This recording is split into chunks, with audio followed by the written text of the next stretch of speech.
Alright, what's good everyone? Yo, what's going on? I'm Slin. I'm Tarkno. My real name is Niels.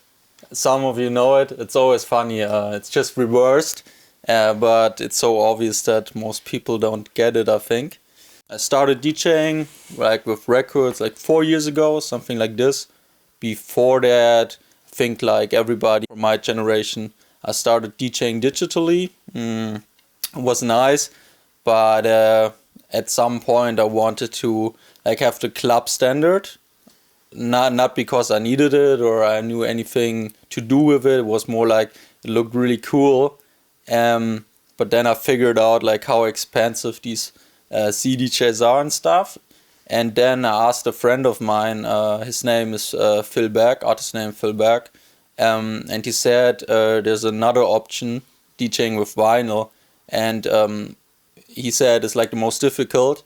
And so I looked it up, turntables, and it was actually a fair bit cheaper.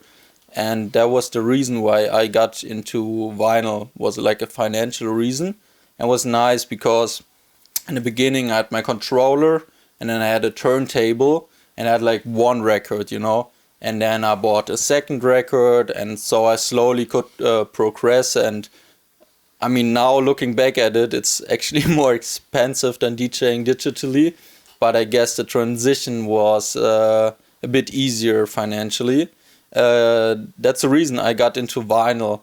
And then I discovered, in the beginning I only bought new records. And then I discovered Discogs and the old school records that came with it. And then I studied like all of the artists. And when I think like many people, when I first saw like the Jeff Mills videos, I was like so fascinated by it.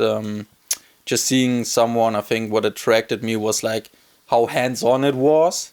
And from that moment on, I mainly bought the old school records and tried to DJ with turntables, multiple decks and stuff. And yeah, from there on, I threw parties. I learned a lot also about the technical aspect, because, you know, if you bring your turntable somewhere and you set up a sound system, you notice, okay, now I get feedback problems, like stuff like these, you know, and you try to understand why is that, what can you do to make it work and stuff. So yeah, that was how I got into the whole DJing thing, basically. And stuff developed. I got more into the scene, got to know more people, and when I moved to Berlin was when it like really kicked off. And I also have to say, like, probably due to COVID for me was a big thing, because the scene was on a hold, you know. And at that time I was doing these weekly radio shows, just uploading stuff on SoundCloud, you know, because I don't know, I had the feeling I have to do something, you know. I was studying like event technician, and like the whole branch was on a, like we had no work to do, so I had so much time to invest into DJing. And but it was nice, you know, a lot of output. And I think this really helped me, you know, once like this COVID thing was over, to have built up like a base, you know. People got to know me. And started booking me, giving me these opportunities to play in a club. And then one thing led to another, you know, and slowly it picked up. I got more gigs, more recognition.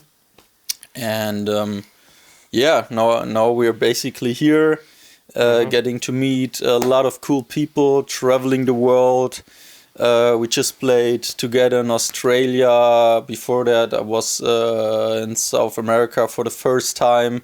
I'm probably gonna talk later a bit about it as well. And yeah, it's been a pleasure and really amazing.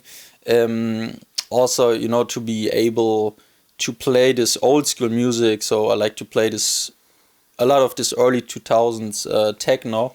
And what I always notice, you know, for our generation, like the 2000s and beyond, you know, these people hear it for the first time as well. So this music, you know, just works like back in the days, I would say. And it's just amazing that Also, yeah, it's a great time, you know, because the more this whole history of electronic music develops, the more music as a DJ you have to choose from it. So it gets more complex and super cool. Yeah, you can be so creative, and people seem to be really open-minded these days to listen to this kind of music. Let me tell you about the intro what I played as well. Maybe I give you the track ID. So this record is like already pretty banging, right? But what I like about it is like the first breakdown. It really like hypes up the crowd, and I think it really sets the vibe straight for like this more funky, hard groovy sound. And what I always like to do is just before the track comes back or the kick bassline comes back in, I like to like have another record and do like a reverse, and it just always works, always makes the people super hyped. So this track is by 3 guys, Rio Perez, Vincent Marville, and Sep D, sorry for the bad pronunciation, on Adrenaline Records, and the track was called Bill Deal. Maybe show it into the camera so you can see. Yeah, really cool record. Also the other 2 tracks are pretty sick. Yeah, it's a good one. I even have it in my own collection in Australia. It's that good. So cool. I could talk about this for ages, so maybe I'll let Jamie talk a bit about himself as well. Yeah, so I started DJing when I was about 13 years old. I played lots of underage nights back in Australia. And I did this until I got to a point where I was kind of bored with the scene. I would have been about 18 at the time. So I went on YouTube and I found loads of old vinyl records and loads of old videos about DJing with vinyl. And it just hit me as something that I thought was like impossible. Like I'd never seen it done in Australia, especially in my area where I was playing. So it just looked like something fresh and unique. So I was like, let's do it. So I went ahead, bought a bunch of turntables, bought a bunch of records, and it started like that. And before you know it, I was already playing in the club within like 3 months of learning how to play vinyl. And then I decided to make the big jump to Berlin, and everything just went from there. I really just bit the bullet and went straight for it in the big city. And since then, it's been almost a year of worldwide touring, and it's been a really awesome experience. Getting to play with this guy, meeting like-minded people is like, yeah, the highlight for sure. Now I'm going to go ahead and, I mean, we both have mostly old school music. For me, I'm pretty much bringing nearly all old school music. I'm going to put on an old school track.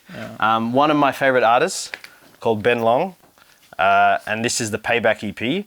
And I'm going to be playing the A2 in the nick of time. And then after this, we're going to have a chat about how we got together for the first time. Good.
That's what I love about the 90s and 2000s tracks.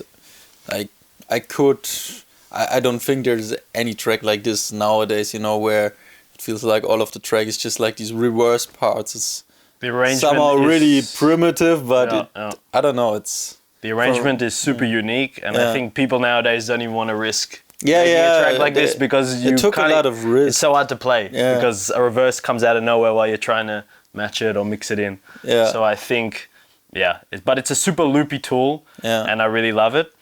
And these types of tracks, I mean, are the type of things that we love to play together.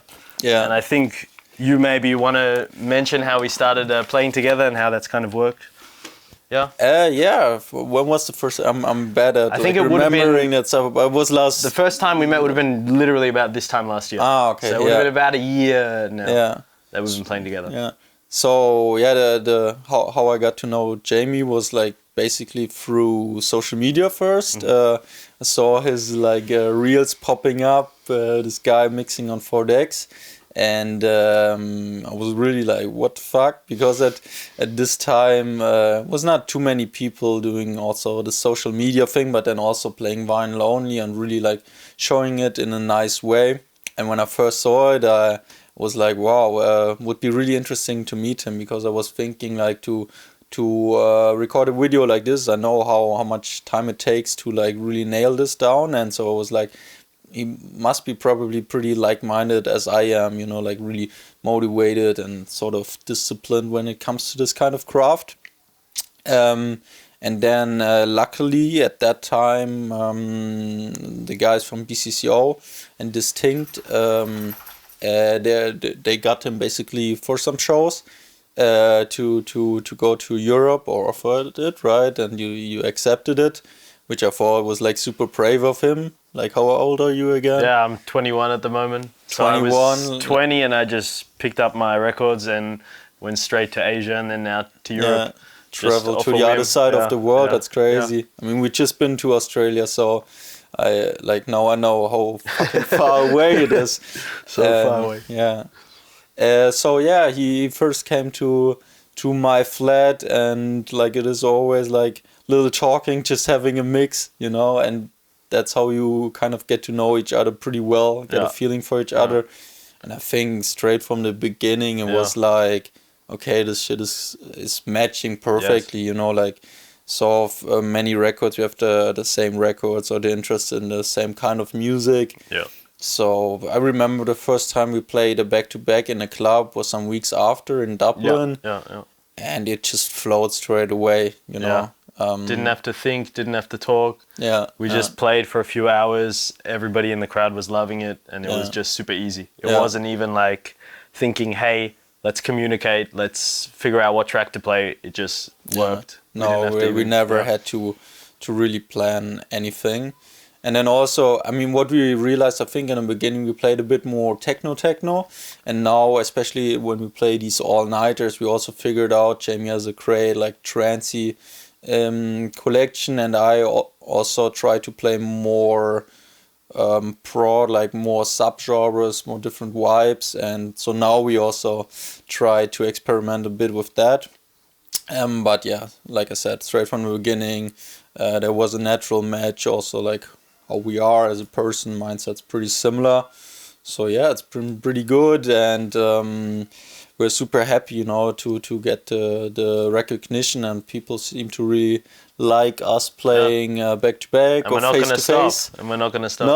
No, I don't want to stop. Of course not. No chance. Of course not. Yeah, should I play? Maybe, we follow the theme, and I'm gonna show you. Let's imagine we're gonna play a set, and I would play a record that I would play sort of in the beginning. It's on Intech Records, and it's more like a tech housey track, but old school tech house, which I think, it has nothing to do with the modern tech house. Also, like BPM wise, it's around 140, so quite fast. Maybe this is actually a bit slower, but whatever. But it has this intensity, so it really works well even in like techno sets. That's why I usually like to play stuff like this in the beginning. It's also a bit more melodic. Both sides are great, so I just play that side now. Maybe I'll play it from the middle, and then we have the breakdown. Yeah.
fat bass line.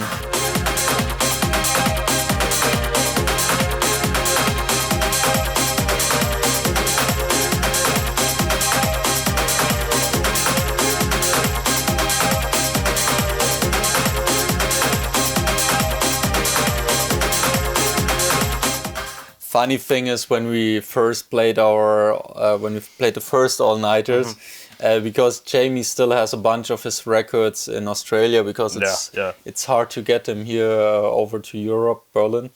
But anyways, so in the beginning I had to lend him like this tech housey stuff because I have my whole collection here, obviously. So Jamie would be like, give me a record that I can play. But now slowly he buys more records and also brings them over from Australia. But in the beginning was like the first 2 hours we were just playing my records, but back in the day. You know. This one is Thomas and Kobe or something like this. Yeah, and Kobe, EP is called Saturn Moons, and I don't know if I played the Titan or Hyperion, but there you go. Look it up. It's actually not that expensive as well. It's nice, especially these days where it seems like on Discogs everything is getting more and more expensive. That's why I go to Bikini Waxx. Fair prices. Yeah, that's a good segue actually, because the next one is a track that I brought from Australia when we went there a few weeks ago. Yeah, this one is really sick. I love this record. I have it in Australia and I played it a lot of times there. Still yet to play it in Europe. But you never played it No, yet, right? I never played it yet, but I brought it when we went a few weeks ago for our tour. And it's the, let me see, A2 on this one by Stoned Baby and John Clapp, AK-47 EP. It's on Primate, which probably everybody watching this knows, classic techno label. And this one is really, really nice because it keeps that OG feel, and it's not too... where's the start of this? You know what, I'm going to chuck it in, maybe a little bit into it. Yeah.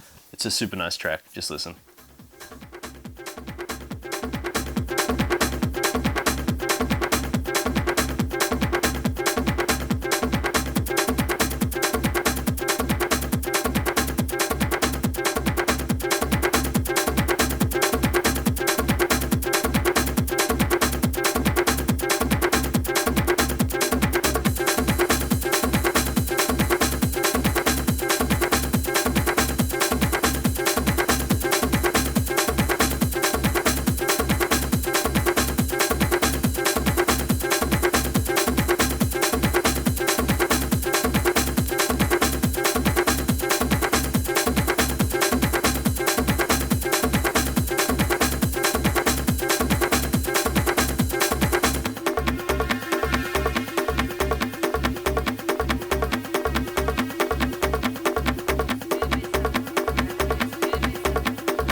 So good.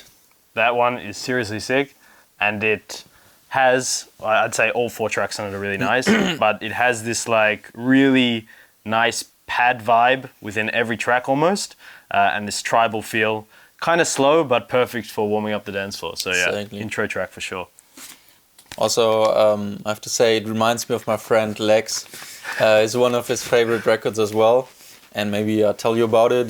So Lex is a good friend of mine, and he started, I joined later on, this collective called Shockwerk. It's a vinyl-only collective.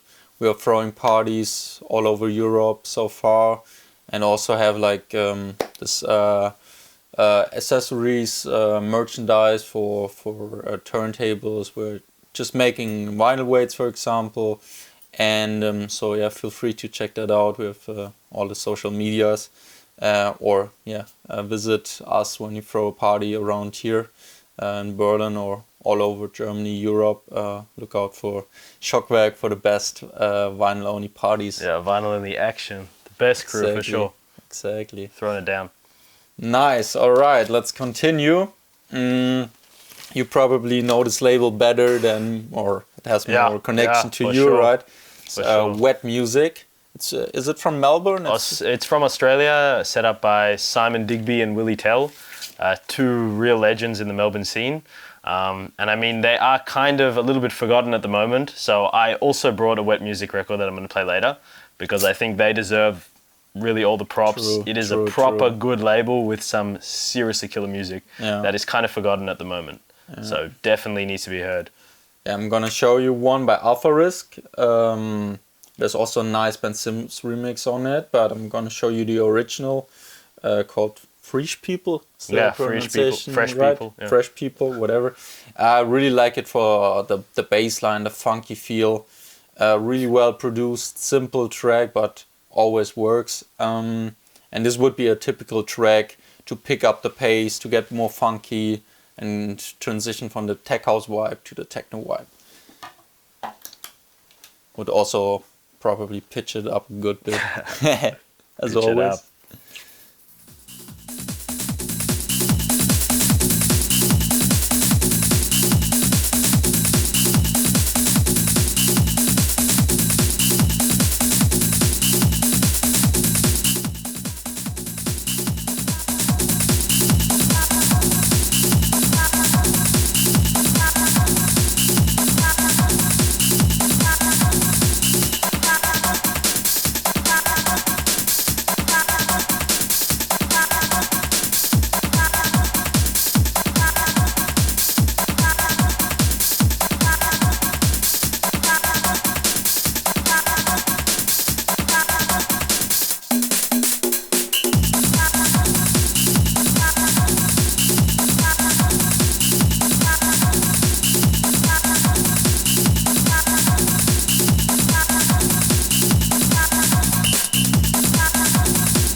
A really thriving bass line, but yeah, pretty consistent, no crazy breakdowns whatsoever.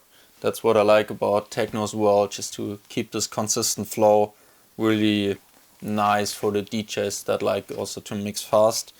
But yeah, so that was Alpha Risk, Fresh People. Let's continue. Yeah, super functional tool. Yeah. I'm gonna back it up with the Wet Music again, because I think it's only back to right. back. So this one is one that gets played every couple sets. I really like it. It's I think it's by Cave. Yeah, Cave on Wet Music. All the tracks are banging, but especially I believe it's called Elapid. It's the B1 on it. Yeah, the B1, and this one is super cool because it has this really awesome breakdown where it kind of strips to nothing, and then it comes in full force. So I'm probably going to play it right before the breakdown so you can hear that.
love the groove of Cave. Oh. So rhythmic, it's like Every track using these super tribal drums. So yeah, this one again on Wet Music. Definitely, I mean, I wouldn't say keep an eye out for it because I kind of want to stock up again on all the records. But I mean, if you see it in the record store, definitely give it a listen. That's a hot tip. Hot tip. Yeah. All right, maybe I'm gonna show you probably my favorite. It's not a secret gem or anything. It's really well known. It's by Monica Kruse, called Latin Lovers. But yeah, if it comes to this tribal Latin techno, is probably my favorite and just hits the nail on the head basically. And I remember listening to it for the first time. It was watched this video of Jeff Mills at Wire 03, something like this, or 02 or 04, something like this. And yeah, seeing like a whole warehouse going wild to this, and Jeff Mills with the 909 layering on top and chopping it, I was like, what is that? And then also there are nice versions of it. So in the beginning of my set, or if it's depends on the party, you know, I would play the original, but sometimes I like to play the Eric Sneo version of it. It's a lot harder. That one's my favorite. Yeah, Sure. At the end of my set. Also, Eric Sneo for me is one of my favorite producers, I have to say. He's also from, he was playing at Palazzo back in the day in Bingen, and I'm from like close to Mainz, so actually it's not far away. And when I was still living in Mainz, I frequently went to this record shop called Overdrive. It's a label from the 90s, run by Andy Dux, and he was also telling me all of these crazy stories about back in the day with Eric Sneo, Umek, Joey Rush. Beltram, DJ Rush, legend. And yeah, I was just like picturing, wow, how crazy it must have been. But yeah, anyways, I'm gonna play you the track. It's so good.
Yeah, always best moods in the club. You see the people just like having a smile on their faces.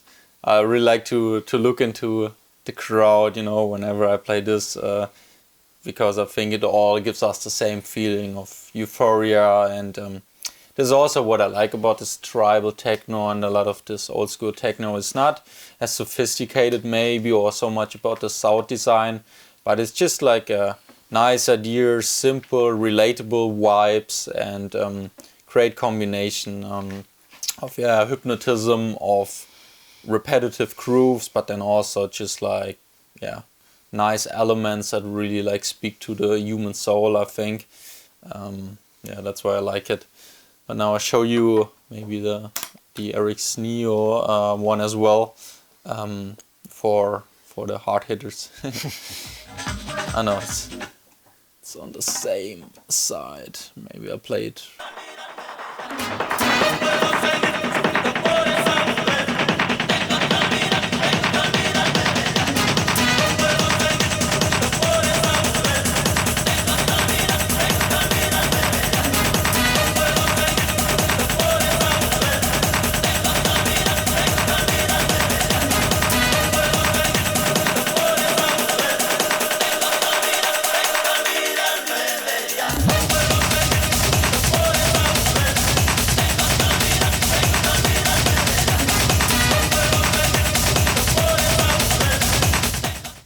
Yeah, it's more big room, I'd say, more intense definitely, but still, yeah, has this nice funky vibe in it.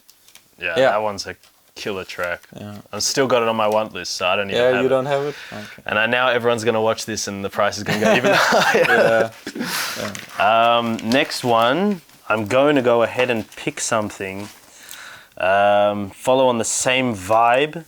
I'm going to pick this track just because it's a new pickup. It's a recent one. And this track, I've started playing it more recently, not as much.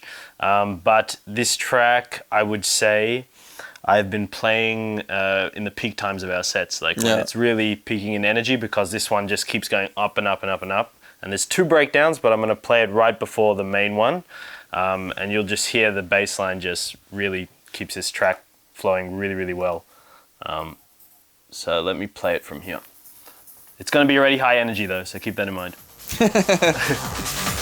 Always high energy with this guy.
And that is, I believe it's Stefan Signore, Sacrifice and Dedication, yep.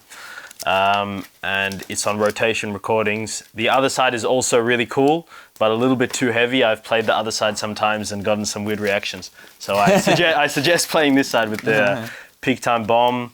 Yeah, it's just a really, really good one when the crowd is peaking with energy. I love to play it. Super sick. All right, let me show you a Ghetto House record, because with Ghetto House I like to throw it in sometimes, or what I like to do, I have to give credits to Hector Oaks for this, take a Ghetto House record with a lot of vocals and you would mix it with a melodic track and sort of let it play for a long time to make like a mashup basically. So that's why I always like to have Ghetto House records with me to come up with a nice mashup of 2 completely different records that somehow work with each other. And this record is one of these. It's actually, I also bought it here at Bikini Waxx. It's by the legend DJ Dior, rest in peace. And it was released on Database. It's funny, like this side is 2 times the same track, but 1 time it just says like can't exactly remember the vocals, but on one side it says, yeah, shake that butt, and the other one it says, shake that ass. And that's the difference. Other than that, the track is the exactly same. And yeah, I'm gonna play it to you. It's also super fast. Probably play it a bit slower. Shake that ass. Shake that ass. All the hoes on the floor get loose.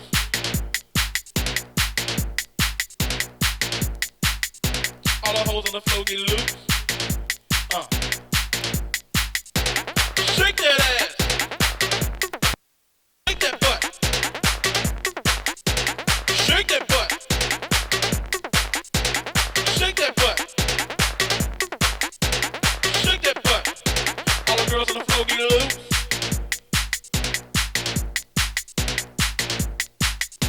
All the girls on the floor get loose. Yeah, super nice to surprise people with this kind of music. Throw it into a techno set, and it always gives a great reaction. Also, what I really like about these old ghetto house tracks, like I once heard that a lot of these records are not mastered. So to me, they sound like raw as fuck, you know. And I think this is super nice, you know. The analog flavor. Yeah, It's too good. I'm gonna switch it to something pretty extreme. I mean, it isn't too crazy, but in my opinion, this is something I would play when I want to switch from like this tribalish sounding techno or this peak time techno into the hard techno, what I would call real old school hard techno. So this is from Redhead, and it's on Pornographic, which is probably one of my favorite labels, so I had to include it.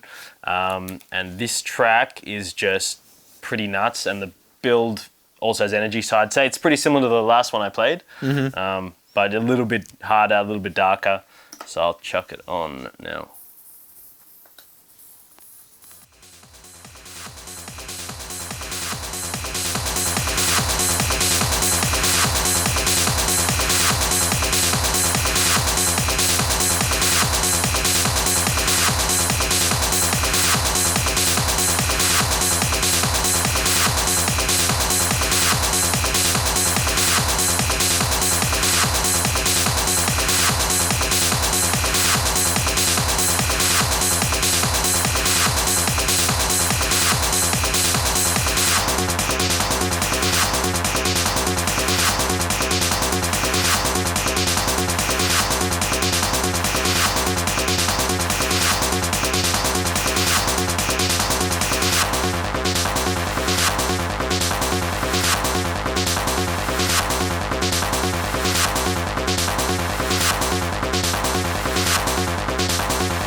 Yeah, that breakdown like always occurs in like screaming or hands in the air moment every time. I never had it really fail.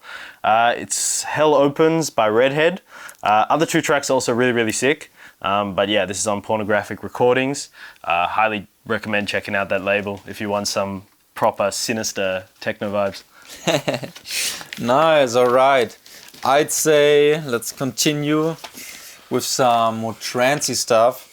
Because for me, like when this kind of intensities reach, you know, I like to switch to trance or more hard trance.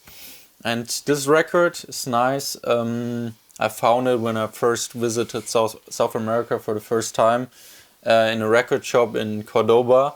It was funny. The guys from the collective Machina Latina, they took me there, and it was in like a store, you know, and you could tell like I was the first person looking for techno or electronic music in general since probably years, you know, and the owner was like, oh yeah, we have some techno over there, and they had an amazing selection, but he wasn't even aware like how good it is, you know. Anyways, I'm gonna play to you. It was also nice because I found it and I really liked it, and then I continued playing it for the next gigs at my South America tour. Because I think it's always super nice if you find a new record and you just want to play it straight away, you know. Because with a lot of the records that are really amazing, but the more you play it, the less excited you are to play them out again. But with this one, it was so nice. For me, it's a 10 out of 10, and then I could immediately play it, and I was excited as the people, you know, which is always a good thing.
Epic one, definitely a record that stays in your memories, you know, emotional and catchy, and that's what I like about the trancey stuff.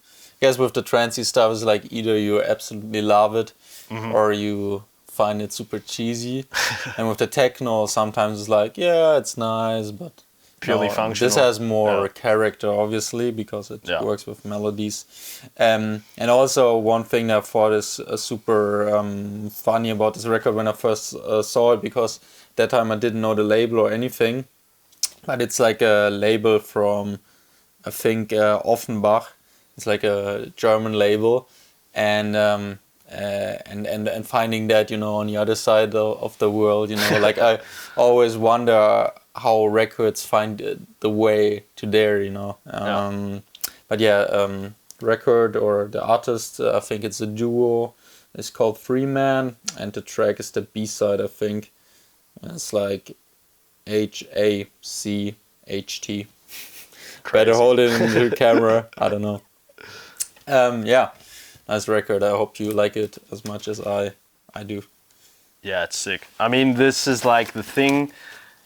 I also found this one in Australia, and it's one of the few trancey records I own that I would say, like, I think you could still play it anytime. It's super cool because this is the same track and it has 4 different mixes, but the one mix of this track is very, very dark, but it still has a bit of a bouncy vibe to it. I haven't played it for Nils yet. So I've never. So this one's super cool, but I brought it from Australia, so I also found it at a record shop in Australia. When I think the record is also European, which is kind of funny. It's always finding the European records outside of Europe, and they're always hitting. So this one's really sick. Where did you find it? Melbourne or? In Melbourne, I would have found it. I think it would have been at a place called Ali Tunes, if anybody knows that. It's near Glenferrie, I believe. I'm pretty sure, or on Chapel Street, I'm not sure, one or the other. Yeah. But it's like a solid record store, and I would definitely check it out if you're in Melbourne. Probably one of the only places I found in Australia that I could find some really cool gems for super cheap. Like this would have been like €1-2, something like that. But yeah, this one's got a super menacing intro, which I want to play. So let me try to get it from the start. There we go. All right.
Nice one. Yeah, this one is super cool. Need to play it. And I think it's also pretty cheap if you want to grab it. So it's Rise, the single Goa Pyramid mix.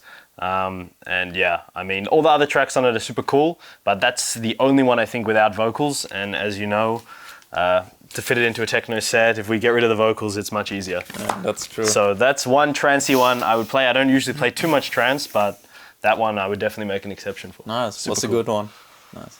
Okay, let me continue with this record. It's a drum bass record. I like to play drum bass just for myself. Usually on a Sunday, after, or on a Monday, after a long weekend with a lot of gigs, and just like to relax and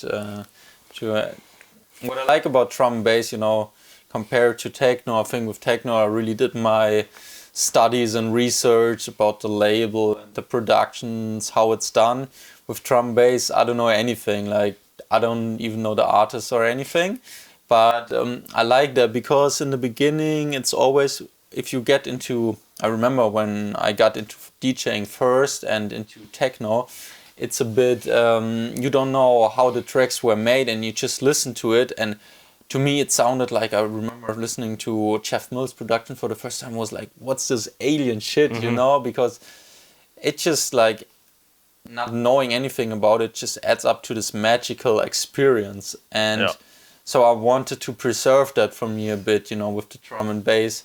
That's why I don't study anything like that, you know. And also, funny thing, in the first I got into drum bass was more like, and probably it's really relatable, like if you're on Discogs and you just want to order one record that you really want, and then it costs like, let's say 10 euros, and the shipping is another 10 euros, and you feel kind of stupid about it. And then I was like, okay, let me get some cheap other records. So I looked for the drum bass records below 5 euros, and I just picked them, you know, because I'm not as like picky when it comes just to get drum that free bass. shipping. Just to feel better, you know. And all of a sudden now I had like 30 euros of worth of records and only 10 euros for the shipping. And I do that as well all the time. It sounds stupid, but that's basically how I got into drum and bass, and now I enjoy it, you know. It's good to switch it up, and also it improves your mixing skills, I think, because it's a different tempo range, and it's pretty around wonky. 170, and it's harder. You can't really mix on the straight beat, drum, more with the percussions. So let me play that one.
That's what I like about drum bass. It's still like machine-made music with like a straight rhythm and like quantized, but use of samples is a bit different. I think a bit even more organic. Uses a lot of like jazz samples, and so for me it's like super relaxing to mix this kind of music on a Sunday, Monday, whatever. So yeah, that's my For sure. background with drum bass music. Sick. All right. I guess we're gonna wrap it up. This is. I first need to figure out which track it's gonna be, but this is a test press. It's really good. Yeah, for Approved. Marcel Fengler's label, IMF, and it's coming out hopefully early February. And this one I did with my friend Tommy the Sixth Sense. And yeah, there's 6 really cool tracks on here. A remix from Stigmata as well, an old school legend. But I'm gonna play for you a track called Watch Out on this record, and this one is like a little bit more funky, but the idea of all these tracks is to keep it super old school, so it should sound and align with the old school records we played for you before. So I try to keep it, sounding old school. So here's this one.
Nice. Sounds So super that clean. one is hopefully coming out in February, and it's by me and the Sixth Sense.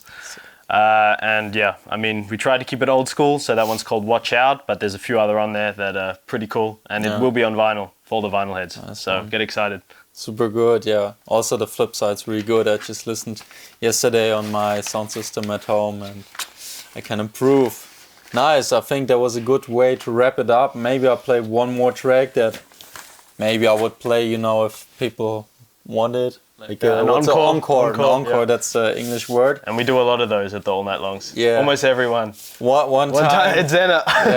we played at Senna in Berlin and the people didn't want to stop. We played an all-nighter and I think we played like 5 or 6 five encores. I've never had that before. And they didn't even move. Yeah. Nice. Yeah, let me play that one.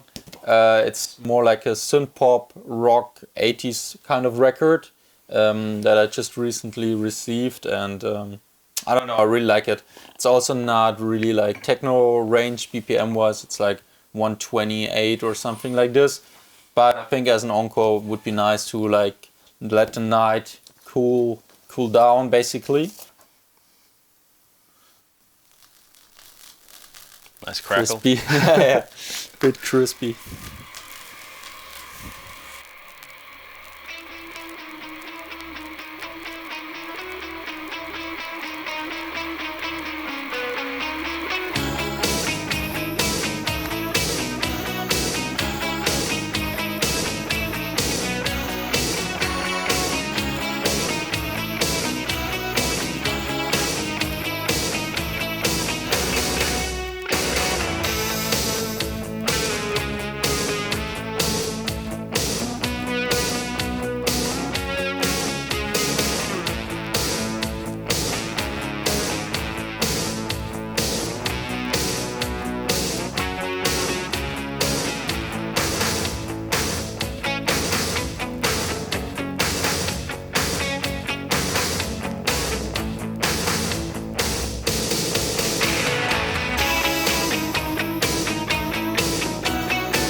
So yeah, that's it. Thanks guys for watching. If you like what we do and you want to hear that in a proper club on a proper sound system, you can catch us. We're looking forward to some cool projects coming up together. I'm currently working on my own label, Lethal Loops, which is lock grooves for DJs, tools for DJs. And they are going to be online hopefully early next year for everyone to purchase. And we're hopefully going to be doing some cool stuff together, even with Nils label and Shockwork and some stuff that's going to be coming up. So coming. Keep an eye out. Definitely check out our Instagrams. We got stuff always popping up on there. But other than that, I hope you have a nice rest of your day, morning, night, Wherever you are. wherever you are. And thanks. Yeah, thanks for guys. watching. Ciao, ciao. Peace.